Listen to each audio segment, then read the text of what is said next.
Hai, Assalamualaikum anak-anak hebat. Bagaimana kabar kalian hari ini? Siap untuk belajar? Alhamdulillah sehat. Baik, sebelum kalian memulai pelajaran, kalian pasti sudah berdoa. Setelah berdoa tadi, kalian melihat beberapa ada poster binatang di awal tadi. Kira-kira kita akan mempelajari apa hari ini? Ya, teks fabel atau cerita fabel. Pembelajaran kita hari ini hanya mengenai pengertian, ciri umum, jenis, dan struktur, serta unsur intrinsik cerita fabel. Sebelum memulai pelajaran, kalian pasti telah memahami atau mempelajari cerita narasi, bukan?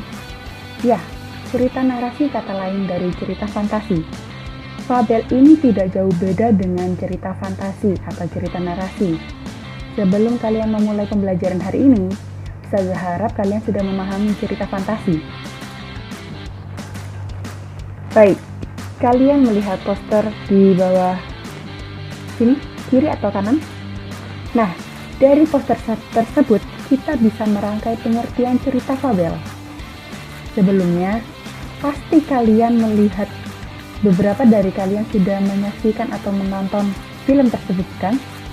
Saya yakin semua sudah melihatnya. Zootopia, siapa yang tidak tahu Zootopia? Film yang menceritakan animasi hewan tentang berperilaku manusia. Kita bisa merangkai pengertian cerita fabel. Ya, cerita fabel adalah cerita tentang kehidupan hewan yang berperilaku manusia. Ciri-ciri cerita fabel. Cerita fabel memiliki dua ciri-ciri. Yang pertama, ciri-ciri umum. Yang kedua, ciri-ciri dari segi bahasa. Kita akan membahas yang pertama, yaitu ciri-ciri umumnya dulu. Ciri-ciri umum cerita fabel, yang umum yang general di cerita fabel, pasti para tokoh di dalam cerita adalah binatang. Lalu ciri yang kedua, cerita ini penokohannya atau watak tokoh dalam cerita, sifatnya itu ada baik dan buruk. Kenapa hanya ada dua? Karena cerita fabel ini ada tujuan di akhir. Ada pesan atau moral yang ingin disampaikan kepada pendengar atau pembaca. Ciri yang ketiga, tokoh berbicara seperti manusia. Karena agar dipahami semua orang. Walaupun tokohnya binatang, tetapi mereka menggunakan bahasa manusia. Kecuali di dalam tokoh tersebut menggunakan suara khas mereka. Seperti ada tokoh bebek, dia menggunakan ciri khas suara dia. Seperti kuek kuek, kuek kuek, aku akan berjalan-jalan. Contoh seperti itu. Karena yang kita ketahui selama ini, suara bebek seperti itu. Lalu ciri yang keempat, cerita memiliki rangkaian peristiwa. Rangkaian peristiwa di sini memiliki perkenalan, klimaks, permasalahan, lalu diakhiri dengan pemecahan masalah. Yang terakhir, ciri terakhir dari umum ini pasti latar alam karena fabel. Biasanya alam di sini itu seperti hutan, laut, sungai, dan lain-lain. Kita akan memasuki ciri yang kedua, yaitu ciri segi bahasa. Dari segi bahasa, bahasa dalam teks cerita fabel itu umumnya bersifat naratif. Lalu yang kedua, cerita di sini itu biasanya memiliki dialog. Dialog ialah percakapan antara dua orang, lawan bicara. Nah, kita pernah membahas ini di cerita narasi atau fantasi. Pasti memiliki tanda petik. Kalau fabel itu memiliki tanda petik. Tanda petik itu kalimat langsung dari penokoh, dari si tokoh langsung bicara. Nah, itu ditandai dengan tanda petik. Contoh bisa terlihat. Ya, contohnya seperti Konji, kamu sedang apa? Ucap kura-kura. Di sini ustazah menggunakan intonasi yang rendah dan berat karena itu seperti ciri khas yang cocok dengan kura-kura. Oke, kita memasuki ciri yang terakhir dari segi bahasa, yaitu bahasa yang digunakan ialah bahasa sehari-hari agar bersifat lebih santai dan bisa diterima semua kalangan. Nah, kita memasuki jenis cerita fabel. Cerita fabel memiliki dua jenis, fabel alami dan fabel adaptasi. Dari kata tersebut, kalian pasti langsung memahami apa istilah tersebut. Tapi kita akan membahas lebih lanjut. Nah, fabel alami yang asli ini tetap dunia binatang ya. Kalau fabel alami itu berarti masih dunia binatang, dari latarnya, tokohnya, dan wataknya. Contoh nih, kura-kura digambarkan lamban, singa digambarkan ganas, dan latar mungkin di hutan, laut, sungai, seperti itu. Nah, dari sini kalian paham?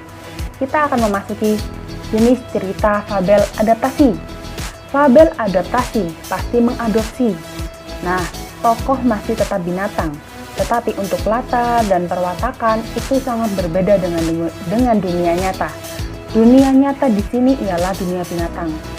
Contoh nih, kalian pasti semua sudah menonton Zootopia bukan?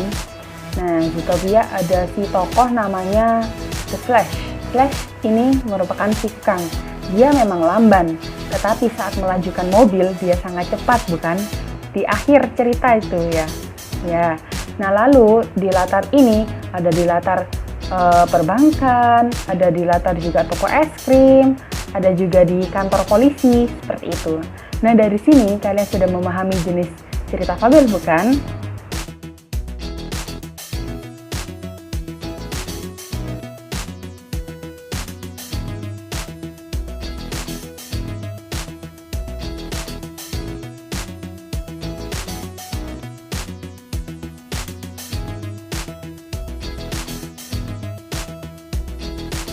Oke, setelah kalian menyaksikan atau mengamati contoh fabel alami dan adaptasi sebelumnya, sekarang kita memasuki struktur.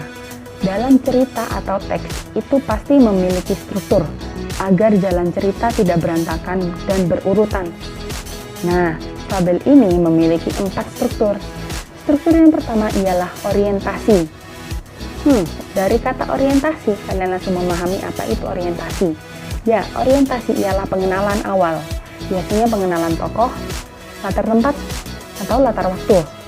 Contoh, pada siang hari, burung gagak berterbangan di atas awan untuk mencari sungai, karena ia merasa sangat haus. Nah, di narasi tadi ini, contoh narasi itu ada 3. Ada latar tempat, latar waktu, juga ada tokoh.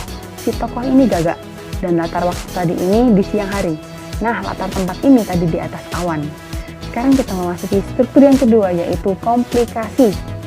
Komplikasi ini biasanya untuk ada permasalahan yang akan muncul dari tokoh satu dengan tokoh yang lain untuk mencapai klimaks atau pemuncakan masalah.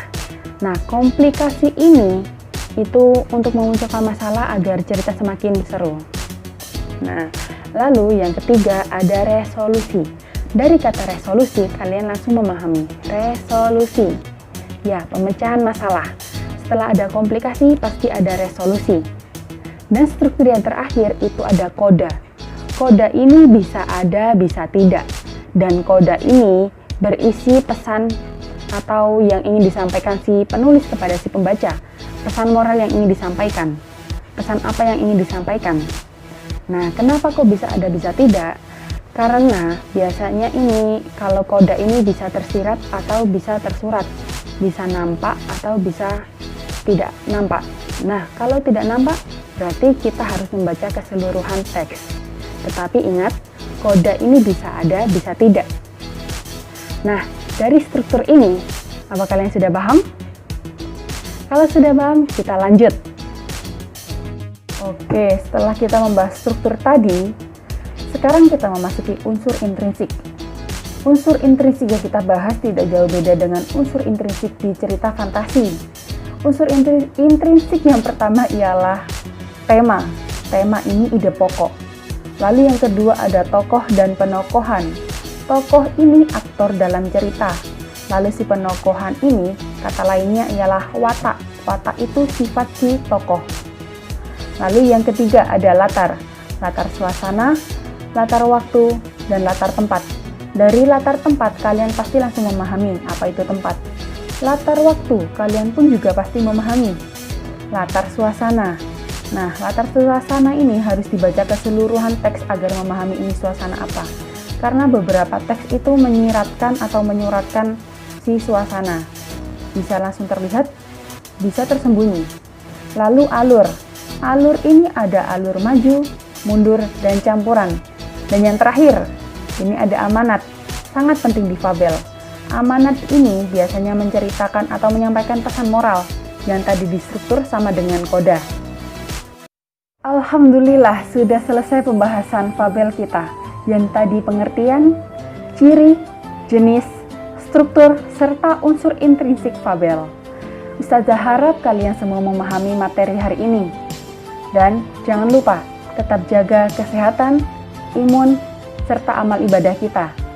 Tetap berakhlak, tetap patuh terhadap orang tua. Sampai jumpa di sini, semua murid, semua guru. Assalamualaikum warahmatullahi wabarakatuh. Bye.